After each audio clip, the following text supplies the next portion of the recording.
Então, nesta aula nós vamos falar sobre a medicina e a biologia como a terceira ciência mais desenvolvida ou desenvolvida de forma mais sistemática na Idade Antiga. A primeira é a matemática, a segunda a astronomia e em terceiro lugar então a medicina e aliada com a biologia ao mesmo tempo. A medicina constitui de fato a terceira ciência mais desenvolvida ou desenvolvida de modo mais sistematicamente no mundo grego. A sua origem parece estar ligada à prática religiosa, em particular no tempo de Esculápio. Junto ao templo aparecem algumas escolas, então ali ao redor do templo de Esculápio, algumas escolas que começam a cultivar o que hoje nós chamamos de medicina. A princípio ligada ainda ao culto daquele templo, mas aos poucos começa a separar-se da prática religiosa ou mágica. Nós temos, nesse contexto de surgimento do que hoje nós chamamos de medicina, uma figura que é bastante conhecida e bastante importante, que é Hipócrates. Hipócrates de Cos, está ali por volta do ano 460 a.C., é o criador e principal protagonista da medicina na antiguidade. Viveu no período de máximo esplendor de Atenas, embora tenhamos poucos dados sobre a sua vida e sobre a sua obra. Foi criador de uma importante escola de medicina, cuja influência se manteve ao longo de toda a Idade Antiga e também ultrapassou gerações, ultrapassou séculos com uma influência praticamente inalterada. A obra mais, digamos assim, conhecida de Hipócrates, na verdade, é um conjunto de obras que está reunida com o nome de Corpus Hippocraticum, que são vários escritos que foram compilados ou reunidos, nem todos nós temos, digamos assim, integralmente do início ao fim, temos apenas fragmentos em alguns casos, mas dessa obra, desse conjunto de obra do Corpus Hippocraticum, que é a reunião de todas as obras de Hipócrates, nós temos algumas principais que eu elenco aqui. A primeira, o mal sagrado, ressalta claramente a distinção entre a medicina mágico-religiosa e a medicina hipocrática. Então, podemos dizer, a medicina já era exercida na época de Hipócrates e antes dele, mas, como eu disse, ainda ligada de alguma maneira ao culto pagão, ao culto religioso. Hipócrates é um marco, né, na distinção da medicina como ciência e também, e portanto, teoricamente, Hipócrates justifica a diferença entre a medicina que é proposta por ele e a medicina que era ligada a noções e a práticas mágico-religiosas. Ele argumenta nessa obra, O Mal Sagrado, contra o caráter mágico sobrenatural que era atribuída, por exemplo, à epilepsia. Sustenta que a medicina deve ser fundamentada racionalmente, procurando explicar os fenômenos com argumentos racionais e fundamentados na fisiologia e não em questões sobrenaturais. De fato, era muito comum na antiguidade, na mitologia antiga, que grande parte dos fenômenos naturais e também fenômenos corporais, como a doença, a saúde, a cura, fossem atribuídas a ações dos deuses ou a ação dos deuses por causa de ações mágicas anteriores da parte do homem. Então o ser humano ia lá, oferecia uma oferenda, um sacrifício, ou fazia alguma coisa em favor de algum deus e desse deus ou esses deuses então restituía a saúde. Então, a medicina, durante muito tempo, foi restrita ou foi circunscrita aos ditames do culto pagão.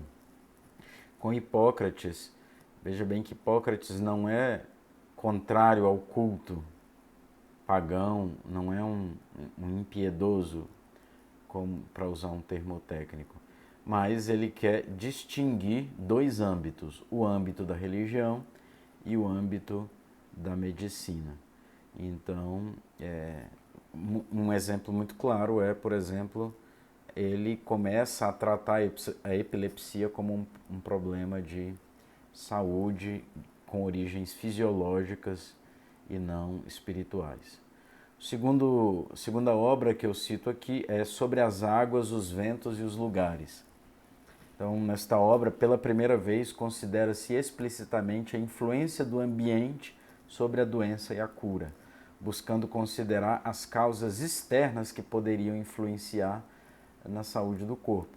Algo que parece bastante evidente, mas, de fato, foi a primeira vez que foi considerada de modo sistemático e ponderado e racional a possibilidade da influência dos fatores externos tanto na saúde quanto na doença, principalmente a exposição a certos elementos naturais, como os ventos, as águas, a chuva, ou a certos elementos como a fumaça, ou ao sereno da noite, ao orvalho da noite, como esses elementos poderiam auxiliar na cura ou causar certas doenças. Então ali Hipócrates tenta fazer não um catálogo de elementos externos que poderiam causar a saúde e a doença, mas considerar racionalmente o modo como os elementos externos podiam causar ou ser um elemento na causa da doença ou da saúde. Uma terceira obra se chama Sobre a Natureza do Homem. Apresenta uma primeira tentativa de compreensão teórica da fisiologia humana, da saúde e da doença.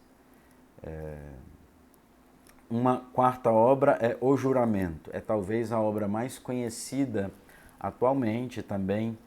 De certa forma, é uma obra que mantém bastante a sua atualidade, porque tem um elemento ético, está relacionada de fato a certos princípios deontológicos, que inclusive digamos, está presente ainda hoje, não só na formação dos novos médicos, mas também no que nós chamamos de ética médica. Estão ali os princípios, por exemplo, de não provocar o aborto e de não dar fármacos que possam acelerar a morte.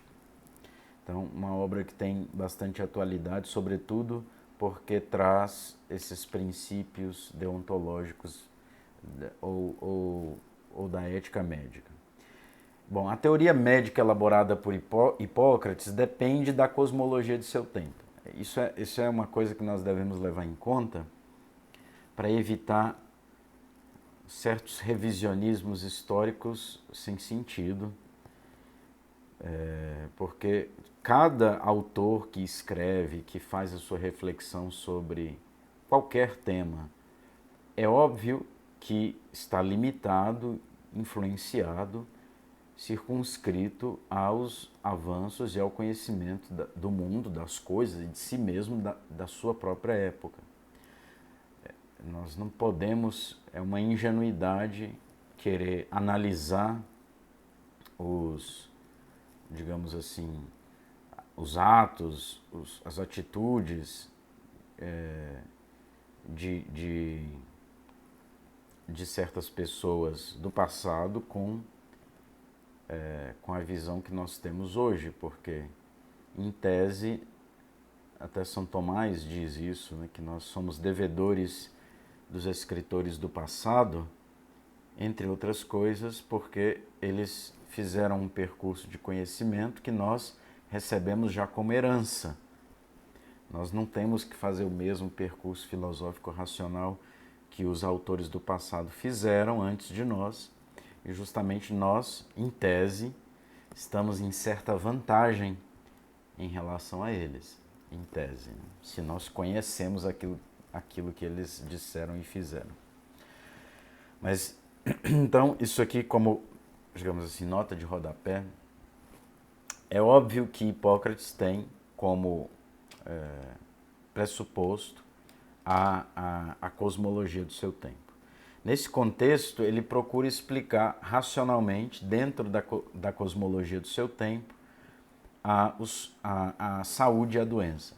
Então, por exemplo, era uma coisa descontada, uma coisa aceita por todos, que todas as coisas do mundo físico eram formadas por 4 elementos como princípio, ou seja, o princípio de todas as coisas materiais continha quatro elementos, ou 4 princípios elementares: a água, o ar, o fogo e a terra. Então, Hipócrates, ele, levando em conta que o homem é também um ente deste mundo e portanto, também formado desses 4 elementos: a terra, o fogo, a água e o ar. De modo que ele vai criar um sistema, uma teoria sistemática para explicar a saúde e a doença através de outros 4 elementos do organismo humano, que espelham esses 4 elementos com os quais são formadas todas as coisas do mundo. Quais são esses 4 elementos que são próprios do corpo humano, enquanto corpo humano vivente, e que, de certa forma, espelham esses 4 elementos dos quais são formadas todas as coisas: a bilis negra, fleuma, sangue e bilis amarela.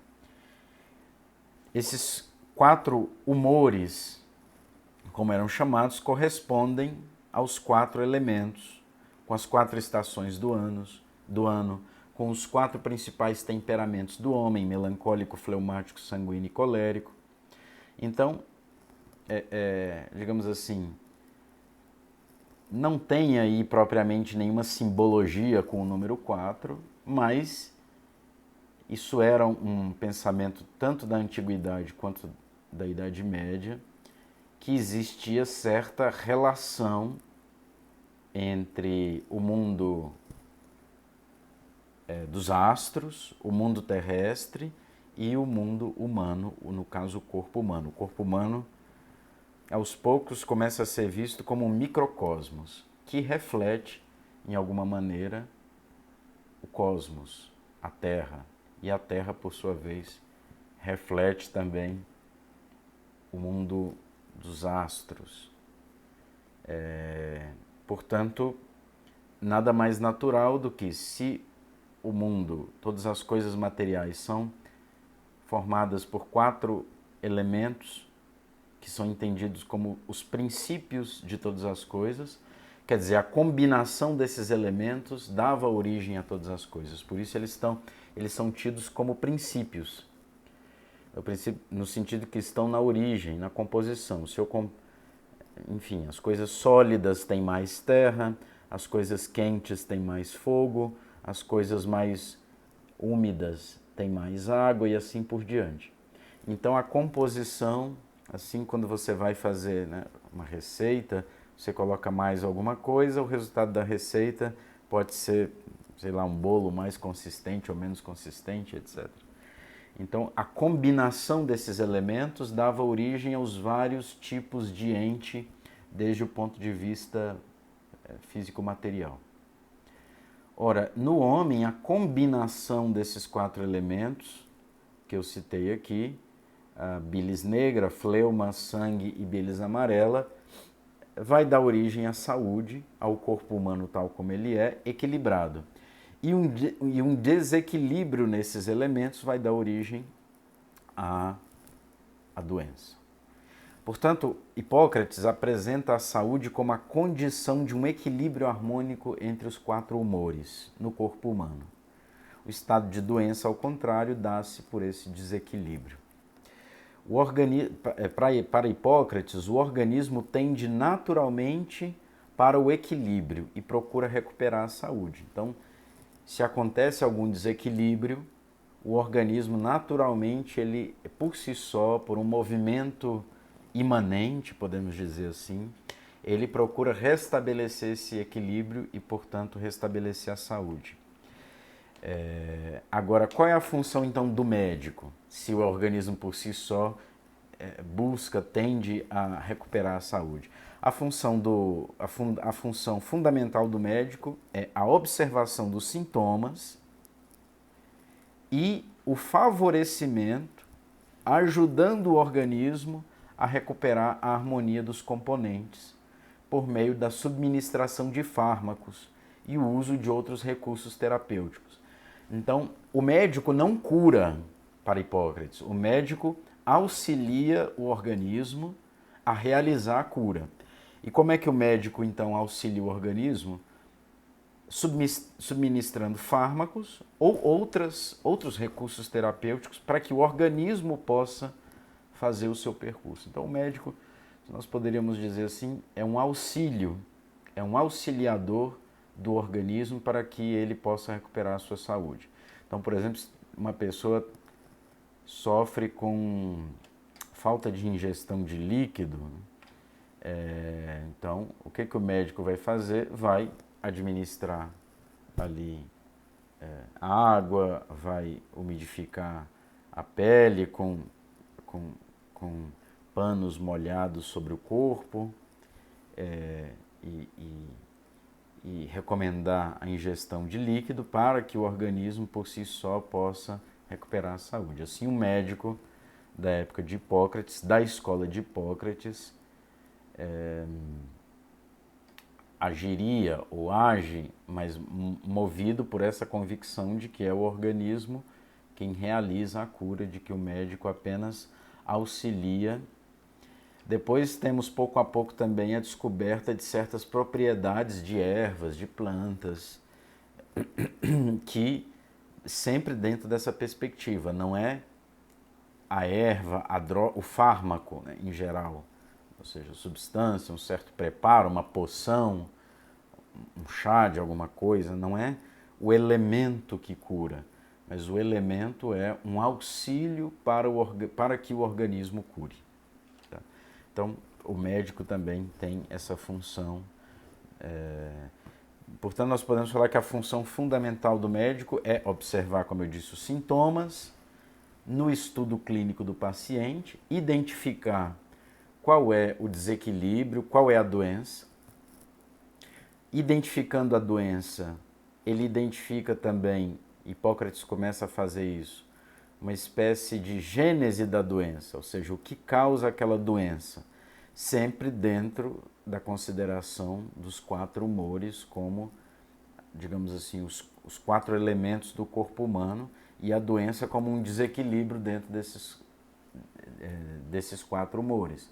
Então, obviamente, se eu vejo os sintomas, observo os sintomas, é o estudo clínico do paciente, observo os sintomas, identifico a doença, identifico a causa da doença dentro dessa compreensão da desarmonia entre os 4 humores e, assim, identificando a doença e a causa da doença, eu posso também procurar a cura. Obviamente, muitos erros foram cometidos. Em que sentido? No sentido de identificar erroneamente a gênese da doença. Mas, obviamente, esse esforço de Hipócrates é algo fantástico, é algo admirável, porque é já um esforço propriamente científico não só para a cura da doença, mas também para a descoberta da origem, da gênese das doenças. Então, realmente uma coisa admirável e digna de louvor a obra de Hipócrates e também a sua atitude e o seu trabalho. Bom, deixando um pouco... tem um aspecto interessante também. O momento da cura também era, digamos assim, indicado por Hipócrates nas suas obras. A cura deveria ser... A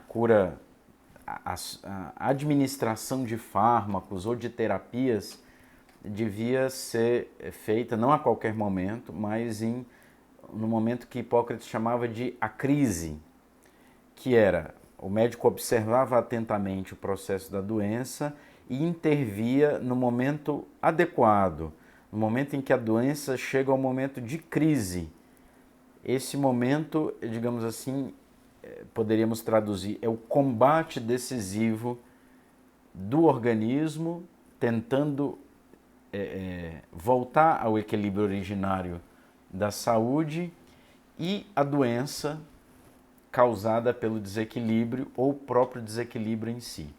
Esse momento de crise era o momento em que o médico devia subministrar ali os fármacos, a terapia, intensificar o tratamento, e esse momento de crise era o momento que ou levava à cura ou levava à morte. É óbvio que isso era um pouco fruto da observação de que em dados momentos, quando aquele fármaco era subministrado, a pessoa ou se curava ou morria, mas não tinha ainda muitos critérios, por exemplo, não se sabia ao certo qual era esse momento de crise, ou seja, o momento que se devia, por exemplo, fazer o tratamento ou subministrar certa droga no doente. De fato, ficava um pouco a critério do médico e da sua observação dizer agora é o momento ou não é o momento. Então, essa foi, de fato, a importância de Hipócrates na antiguidade e proporcionou um avanço bastante interessante na medicina como ciência.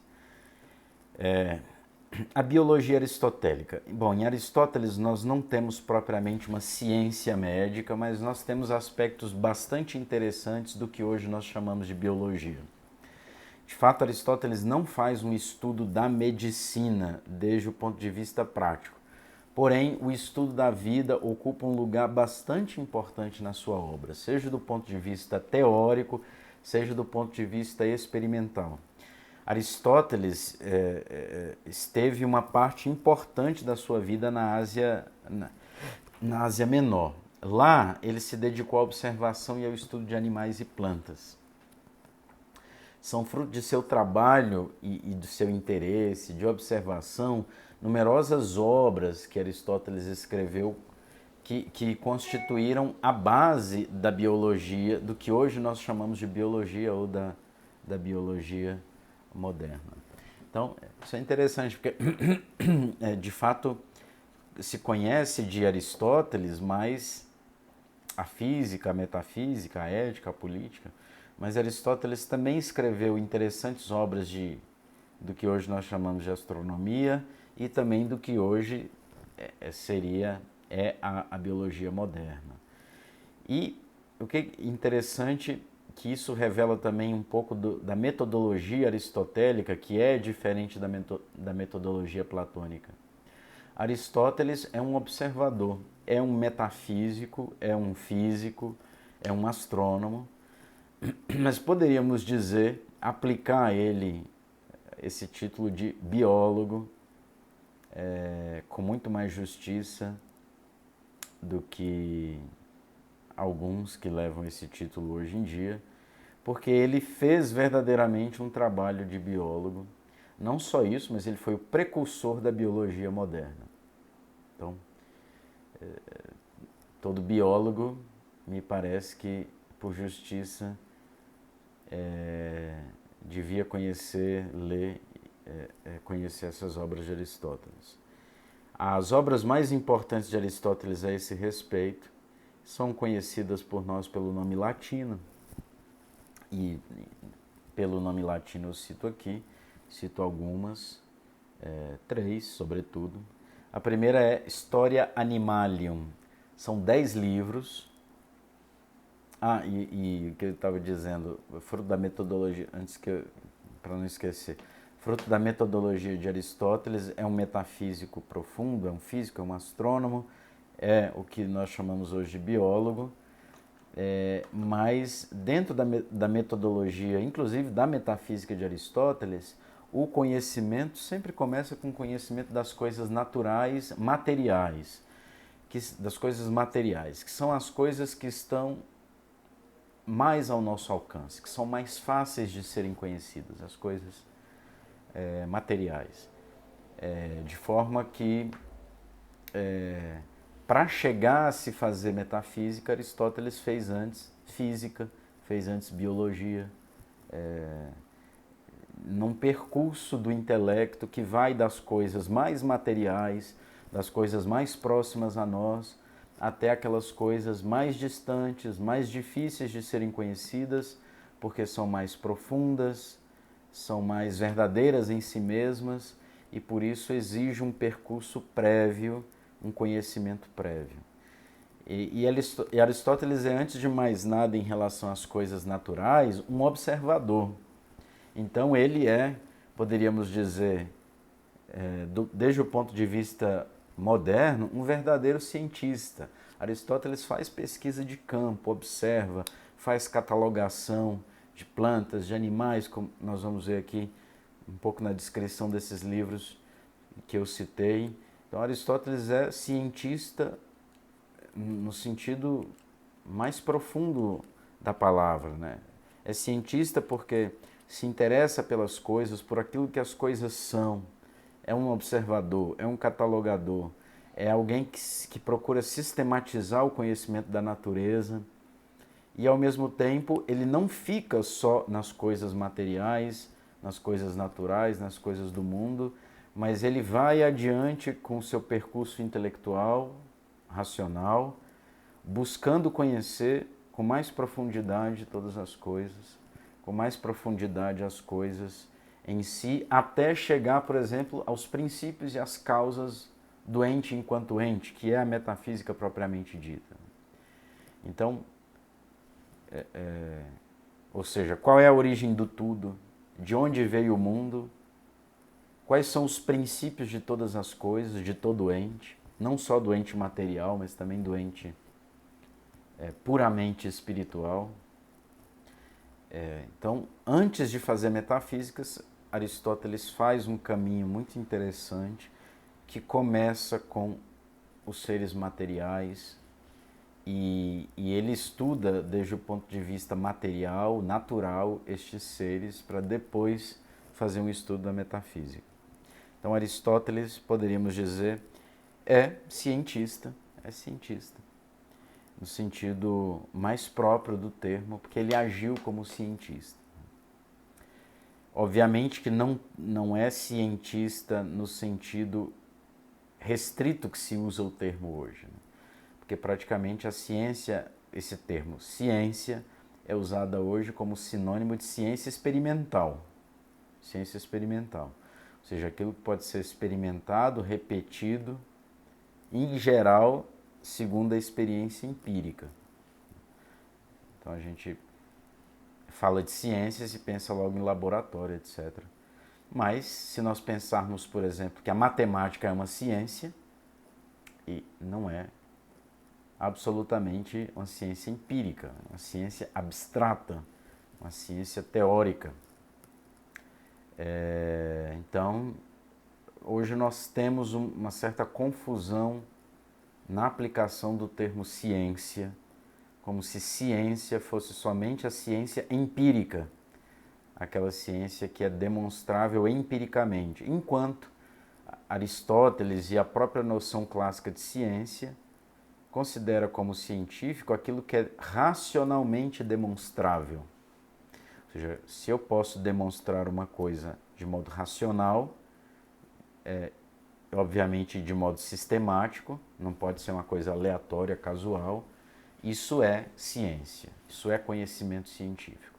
Então, nesse sentido, Aristóteles é cientista por excelência, porque, por exemplo, na sua obra Lógica, ele procura nada mais, nada menos do que sistematizar os critérios lógicos do conhecimento científico.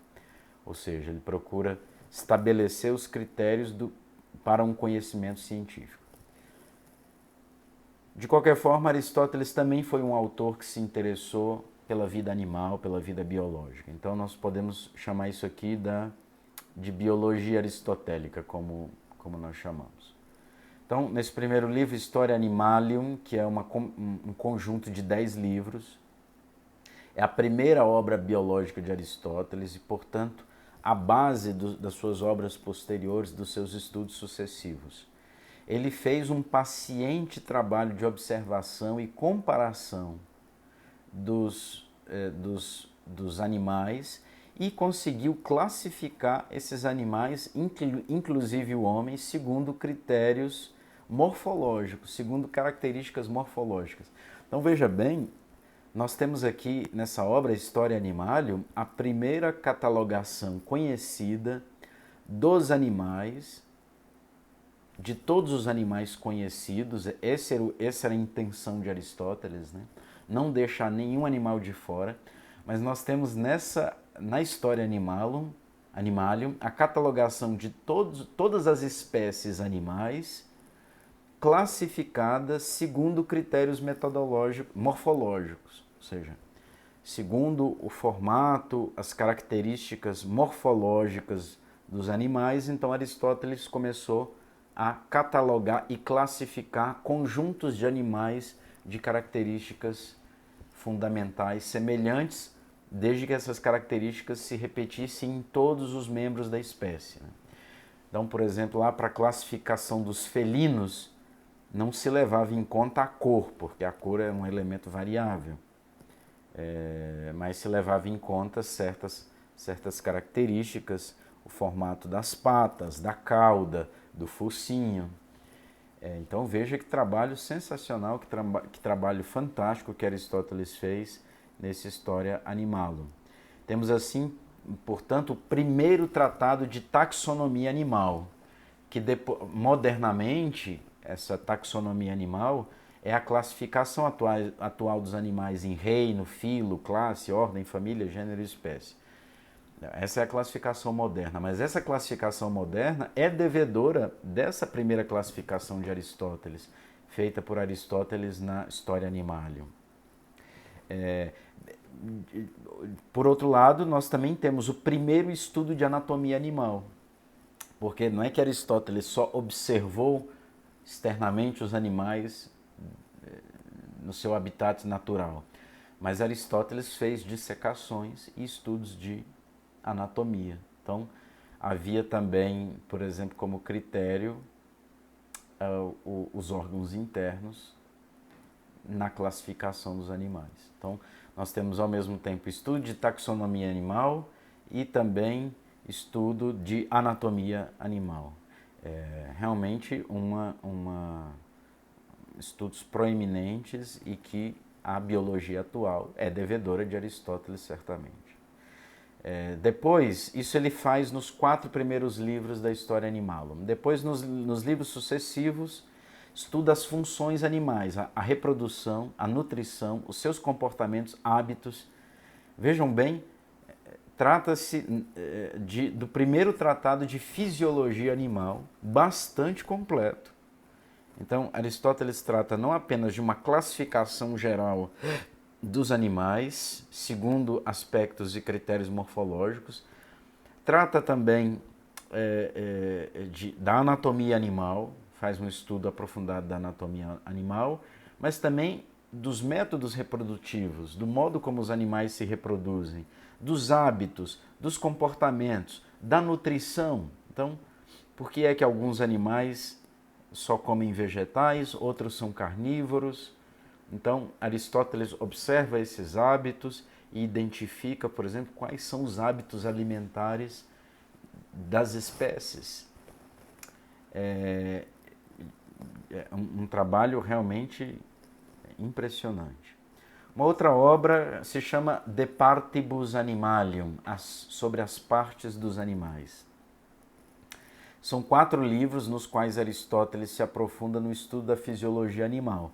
Então, essa primeira obra, em 10 livros, 10 partes, podemos dizer assim, Historia Animalum, História dos Animais, é o fundamento, é a primeira obra biológica de biologia de Aristóteles.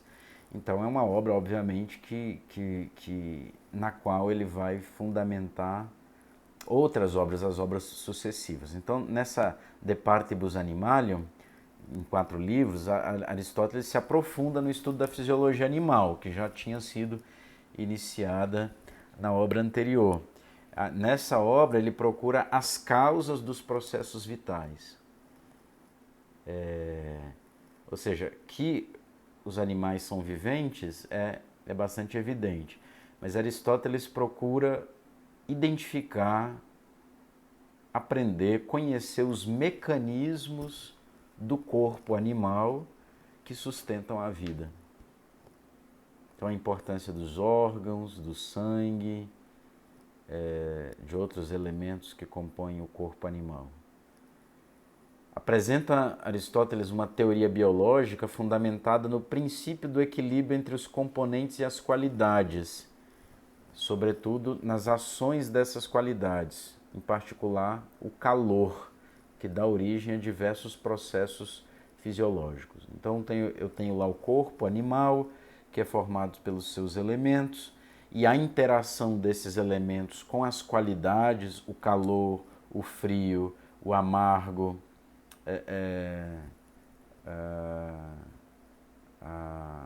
outros elementos externos ou internos, então dão origem a processos, a equilíbrios ou a desequilíbrios. Então, por exemplo, se um animal que não está habituado ao frio é exposto a um frio muito intenso, obviamente haverá um desequilíbrio que pode levar à morte. Então, Aristóteles começa a considerar todas essas coisas.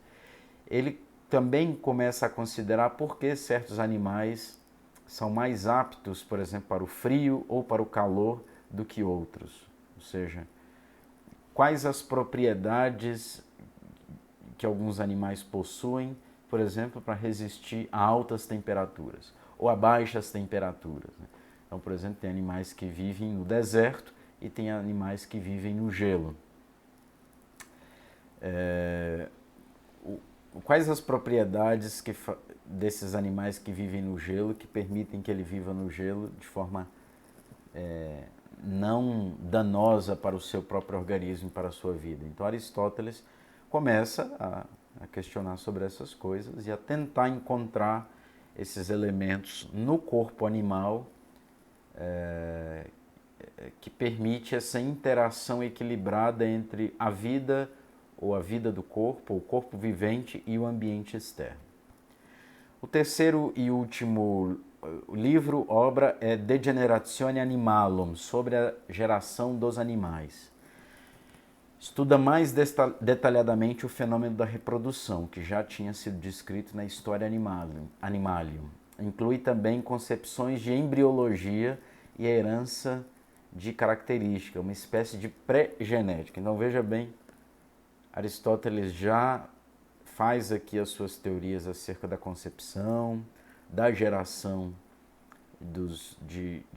da prole, né, de filhos, geração de descendentes. Então aqui Aristóteles provavelmente é o primeiro também que faz uma espécie de estudos de embriologia ou de pré-embriologia, do que nós chamamos de embriologia moderna.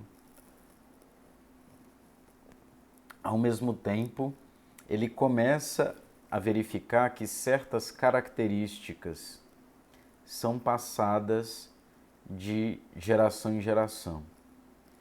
Então, no fundo, é uma pré-genética.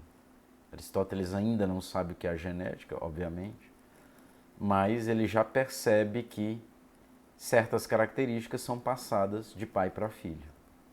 Então, e ele tenta explicar isso como herança de características. O Aristóteles teve um discípulo chamado Teofrasto, que viveu entre 372 e 288 a.C. Ele continuará a sua obra biológica em relação ao mundo vegetal. Então, aquilo que Aristóteles fez em relação ao mundo animal, Teofrasto vai fazer em relação ao mundo vegetal, fazendo um estudo bastante sistemático dos viventes, desde a perspectiva morfológica e fisiológica, se concentrando no mundo vegetal. Mas eu ressalto aqui, então, essa importância de Aristóteles para a biologia moderna. Nada surge do nada, a não ser o mundo na criação divina. De qualquer forma, é fruto do poder de Deus, sem nenhuma matéria anterior ou sem nada anterior ao próprio Deus e ao seu poder. Porém, o que eu quero dizer é que todo o conhecimento científico que nós temos modernamente tem seus débitos, tem suas dívidas com a filosofia clássica, a filosofia medieval. Nós vamos ver a ciência na Idade Média também é muito injustamente criticada, mas, obviamente, os pressupostos da ciência, muitos pressupostos da ciência moderna, já estavam ali de forma embrionária, podemos dizer assim, nos esforços dos filósofos da filosofia e da ciência clássica, como Aristóteles, Hipócrates, em outras ciências também, na matemática em Pitágoras, Tales, na astronomia em Ptolomeu, em Aristóteles, enfim. Então, de certa forma, a ciência moderna, ela é fruto também da ciência clássica e da filosofia clássica, de forma indubitável. Se nós analisamos com honestidade, por exemplo, é inegável que Aristóteles foi o precursor da biologia como nós entendemos modernamente, né? Pelos estudos que ele fez. E a sua classificação, por exemplo, dos animais não perdura exatamente como ele fez, mas nós podemos dizer que o que nós temos hoje é uma atualização daquilo que Aristóteles já tinha feito na sua época. Bom, voltando para a medicina, nós temos uma importante escola que se chama Alexandria. Eu não vou entrar em detalhes da escola de Alexandria, mas é uma escola filosoficamente, cientificamente muito importante na antiguidade. A medicina em Alexandria vai ter um desenvolvimento bastante forte, desde o ponto de vista teórico e experimental. Os principais progressos se dão no campo da anatomia. Então nós temos Herófilo de Calcedônia, que pela primeira vez justifica o cérebro como o órgão mais importante, ou o órgão vital principal. Temos também Erasistrato de Cos, que distingue as artérias das veias, ainda que pensasse que as artérias não transportavam sangue, ele pensava que as artérias transportavam o pneuma, era o sopro vital, né? E ele achava que as veias transportavam o sangue. Mas ele é o primeiro a distinguir artérias das veias. Nessa escola estudam também, a escola de Alexandria, as válvulas do coração, e se pratica a dissecação como meio de conhecer o corpo animal e o corpo humano em especial. Um último grande expoente da filosofia, da medicina clássica é Galeno, que viveu entre 129 e 200 depois de Cristo. Galeno representa a última sistematização do saber médico na antiguidade. Na realidade, ele apresenta uma posição bastante eclética, variando entre, às vezes, doutrinas hipocráticas, a física aristotélica e a medicina alexandrina, que eram um pouco independentes. Mas qual é o mérito de Galeno? Ele procura sistematizar o conhecimento da medicina que se tinha na época. Então é até um pouco difícil saber o que é de Galeno, o que é originalmente criado por Galeno e o que foi que ele compilou de outros. Mas não resta dúvida que nas suas várias obras, Galeno é o primeiro que apresenta uma tentativa de um sistema completo do organismo humano, de anatomia e de fisiologia, das doenças e das curas e das terapias para tratar cada doença. Na prática, Galeno faz um manual de medicina. E um manual, não só um manual de medicina, mas um manual que tinha a intenção de ser um manual completo de medicina, com a explicação completa do corpo humano, da sua fisiologia, da sua anatomia, um catálogo completo de todas as doenças que afetam o corpo humano e um catálogo completo de todas as terapias de cada doença. Então, a sua obra foi muito importante e construíram importantes bases para a medicina por muitos séculos. De fato, isso é bastante importante porque se nós temos um conhecimento científico, se nós temos avanços na medicina, mas se são avanços isolados ou não sistematizados, de fato a ciência, no caso a medicina, avançaria pouco ou avançaria de forma mais dificultada, digamos assim, porque cada um só conhece os seus próprios avanços.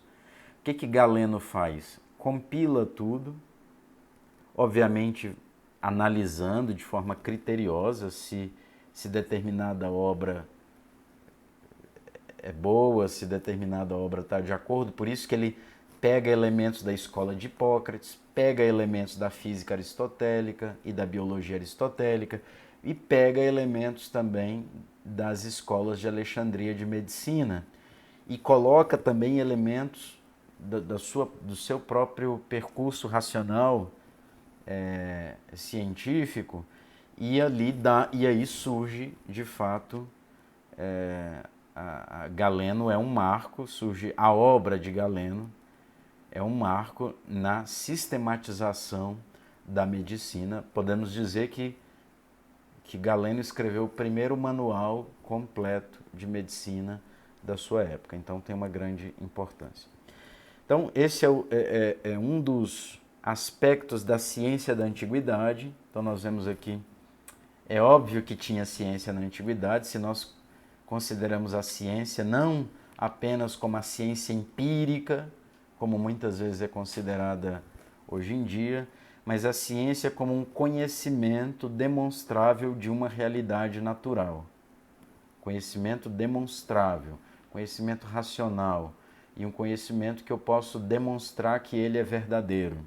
Eu posso demonstrar por argumentos, por argumentos lógicos, lógico-racionais, como é o caso, por exemplo, da matemática, que é uma ciência que não é inferior, por exemplo, à biologia, com a qual eu uso argumentos lógico-racionais, mas uso também o experimento, a observação, a dissecação, digamos assim, o trabalho de campo, o laboratório. Não é também, a matemática não é inferior à astronomia, que eu uso lá o telescópio, eu observo, eu vejo, descubro padrões. Então, aqui eu tenho uma noção ampla de ciência que pode, com certeza, ser aplicada à antiguidade, e eu posso dizer com toda tranquilidade, com toda certeza, que houve ciência na antiguidade. E aqui eu dei apenas um exemplo, que é a medicina. Obviamente, com o passar dos séculos, o avanço da medicina, se antes nós podemos dizer que dava passos, na modernidade começa a dar galope, sei lá, saltos, né? É muito maior por causa dos instrumentos da modernidade, próprios da modernidade. Mas existia verdadeira ciência na Idade Antiga, clássica, como nós mostramos aqui, com o exemplo da medicina. Existia duas outras ciências foram desenvolvidas no tempo, na Idade Antiga, que eu só menciono aqui: a matemática e a astronomia. Então são três ciências que são especialmente desenvolvidas na Idade Antiga. Em primeiro lugar, a matemática. A matemática é a ciência mais desenvolvida no período clássico. Em segundo lugar, a astronomia. Embora bastante falhos enquanto sistema cosmológico, como nós sabemos hoje, foram muitos os esforços para compreender o que nós chamamos de universo. Hoje já compreendemos? Parece que estamos bastante longe de compreender o universo. Em terceiro lugar, a medicina. Então, nessa ordem de importância, em primeiro lugar a matemática, em segundo lugar a astronomia e em terceiro lugar a medicina. E aqui nós falamos então da medicina como campo científico desenvolvido na Idade Clássica e demos alguns exemplos de cientistas, sim, com pleno sentido da palavra, que eram ao mesmo tempo filósofos, já que a filosofia, fazer ciência significava na Idade Clássica fazer filosofia e vice-versa. Então, ficamos por aqui, até logo.